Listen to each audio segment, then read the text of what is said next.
What New York Looked Like in 1660, The Lost World of New Amsterdam Part 1, The Frontier at the Edge of the Atlantic.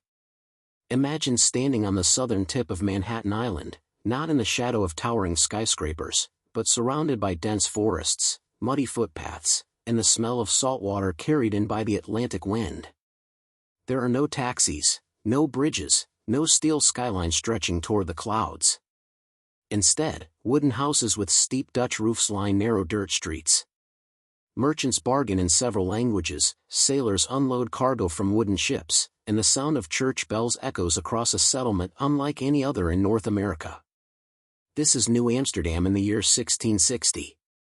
Only a few years remain before the English will seize the colony and rename it New York. But in this brief moment, New Amsterdam stands as one of the most fascinating places in the New World, a small but ambitious Dutch settlement where Europe, Africa, and America meet on a single island. Today, using historical records, archaeological discoveries, and modern AI reconstruction, we journey back more than 3.5 centuries to explore what life truly looked like in one of history's most influential colonial towns. Our story begins long before New Amsterdam existed. For thousands of years, Manhattan Island was home to the Lenape people. They hunted deer through thick forests, fished in rivers filled with sturgeon and oysters, and traveled along well-established trails connecting villages across the region. The island itself was rich with freshwater streams, wetlands, rocky hills, and towering chestnut, oak, and maple trees. When European explorers first arrived in the early 17th century, they encountered a thriving indigenous world rather than an empty wilderness. In 1609, the English navigator Henry Hudson sailed into these waters while working for the Dutch East India Company. Searching for a route to Asia, he instead discovered an extraordinary natural harbor and a river that would later bear his name. The Dutch quickly recognized the region's commercial potential. By the 1620s, traders established permanent settlements focused primarily on the lucrative fur trade. Beaver pelts were highly prized in Europe, where fashionable felt hats drove enormous demand. Native communities exchanged furs for metal tools, textiles, weapons, and manufactured goods brought across the Atlantic. At the southern tip of Manhattan, Dutch colonists constructed a small fortified settlement that became known as New Amsterdam. By 1660, the colony remained relatively small.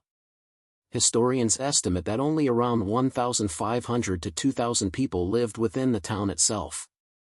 Yet despite its modest size, New Amsterdam possessed an astonishing diversity rarely seen elsewhere in the 17th century. Walking through its streets, a visitor might hear Dutch spoken beside English, French, German, Portuguese, Scandinavian languages, Yiddish, and several African languages. Merchants from across Europe conducted business side by side with indigenous traders. Enslaved Africans labored throughout the colony while also contributing significantly to its economy and culture. This remarkable diversity became one of New Amsterdam's defining characteristics. The town's location was its greatest advantage.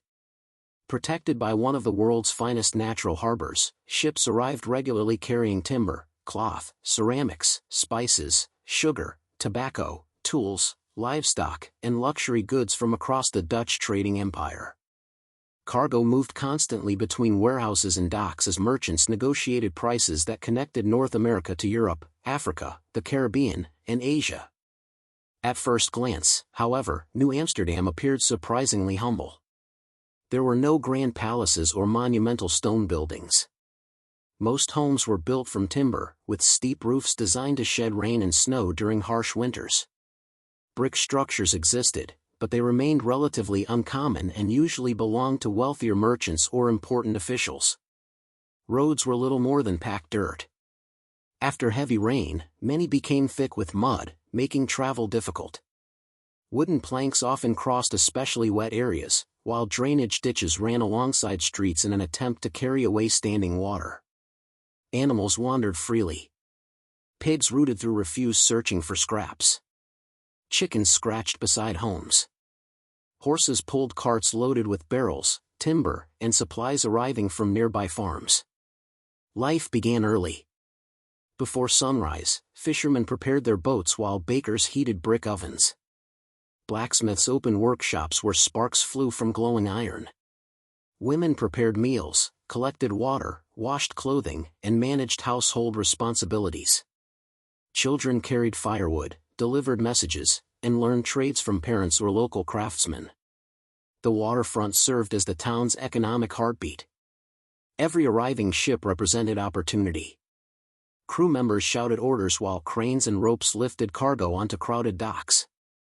Sailors repaired sails, coopers built barrels, rope makers twisted thick lengths of hemp, and merchants carefully inspected goods arriving after months at sea. Yet prosperity came with constant uncertainty. Storms could sink ships before they reached port. Fires threatened wooden buildings packed closely together. Disease spread quickly through crowded settlements lacking modern sanitation. Crop failures or interrupted trade could devastate families who depended on successful harvests and reliable shipping routes. Security also remained a concern. Although relations between Dutch settlers and neighboring indigenous communities varied over time, periods of peace were interrupted by violent conflict. European competition added further danger as England and other colonial powers watched the growing Dutch settlement with increasing interest. To protect the colony, the Dutch built Fort Amsterdam overlooking the harbor. Constructed from earth, timber, and stone, the fort housed soldiers, stored supplies, and served as the colony's administrative center. Government officials worked inside its walls while cannons faced outward toward approaching ships. Around the fort stretched the growing town, a community balancing ambition with survival. Religion played an important role in daily life. The Dutch Reformed Church dominated public worship, yet compared with many European societies of the era, New Amsterdam developed a reputation for relative religious tolerance. Jews, Lutherans, Quakers, Catholics, and other. Smoke from long clay pipes. A sailor from the Caribbean is telling tales of sugar-laden ships. A German craftsman is arguing over timber prices with a farmer from Long Island. New Amsterdam was performing a social experiment never seen before: practical tolerance. When the first Jewish refugees arrived in Manhattan in 1654, fleeing persecution in Brazil, Stuyvesant wanted to expel them. But the company directors in Holland overruled him and allowed them to remain, less from lofty ideals than from a hard-eyed, practical calculus. That was the moment the pattern was set. New Amsterdam became a place where your private faith mattered less than your ability to contribute to the economy. This is the origin of the multiculturalism that New York wears as a badge of honor today.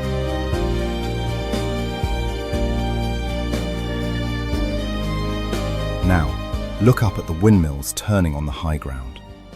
They weren't just iconic Dutch scenery, they were machines that helped keep a growing town alive, grinding grain, pumping, and supporting the work of builders and shipwrights. The screech of saws, the thump of hammers, and the whistling of the wind through canvas sails created a proto-industrial symphony.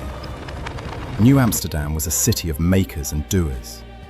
Everyone was in a state of hustle, and fittingly, even the word's roots trace back to Dutch. They didn't build massive cathedrals or monuments to gods. They built infrastructure. They built wharves, dikes, and practical waterways, most famously a canal cut through the middle of town, so boats could reach the warehouses more directly. Broad Street today was once that canal, the Hera Gracht. Imagine small boats laden with furs and grain, gliding between rows of brick houses, creating a kind of working Venice. Less romance than logistics, and all the more revolutionary for it. However, this prosperity had shadows that we cannot ignore. New Amsterdam was a deeply layered society. At the bottom were enslaved people brought from other colonies or directly from Africa. Yet, under Dutch rule, many held a strange legal status called half-freedom. They could own land and marry legally, but were still required to work for the company when called upon, and their lives remained bound to a system of coercion. Among the earliest recorded black landholders in New Amsterdam held small farms north of the town, around what is now Greenwich Village, lands that also served as a kind of buffer zone in a tense frontier world. The relationship with the Lenape was one of constant tension. The fur trade brought immense profits, but the encroachment of settlers on ancestral land led to bloody conflicts. This is why we must head north to the town's most significant military structure, the wall. The wall was a palisade and earthwork thrown up in fear, wooden trunks and defensive works stretching from the East River to the Hudson. Plans called for heavy posts that could be as long as 12 feet, but the barrier itself functioned as a rough fortification, not a towering stone rampart. It was the final boundary of European civilization on the island. On the other side of that wall lay the wilderness, the bouweries, or farms, and the lands of the indigenous people. Citizen soldiers, the bakers, smiths, and merchants, patrolled the dirt path running alongside this wall, muskets at the ready. Yet, the great irony of history is that this wall never stopped a major land invasion. Instead, in 1664, the threat came from the sea. A small English squadron, 4 warships among it, appeared in the harbour, their cannons aimed directly at the fort and the fragile houses. Stuyvesant wanted to fight, but the merchants of the city did what they did best. They calculated. They realized a war would destroy their businesses and their investments. And so, under pressure from his own people, Stuyvesant signed the Articles of Surrender. The wall was eventually torn down to allow the city to grow, and the path next to it became the financial center of the world, Wall Street.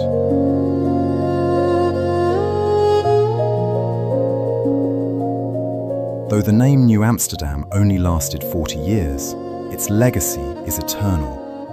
When the English took over and renamed it New York to honor the Duke of York, they couldn't erase the Dutch spirit. They inherited a place already shaped by commerce and diversity, and they learned quickly that a loose, trade-driven system could keep the city humming. New York remained unusually pluralistic for an English colony, even as later laws and politics complicated the reality of religious freedom. That is why New York has always been different from austere Boston or quiet Philadelphia. New York is the child of a corporation raised on profit and diversity. Looking at the map of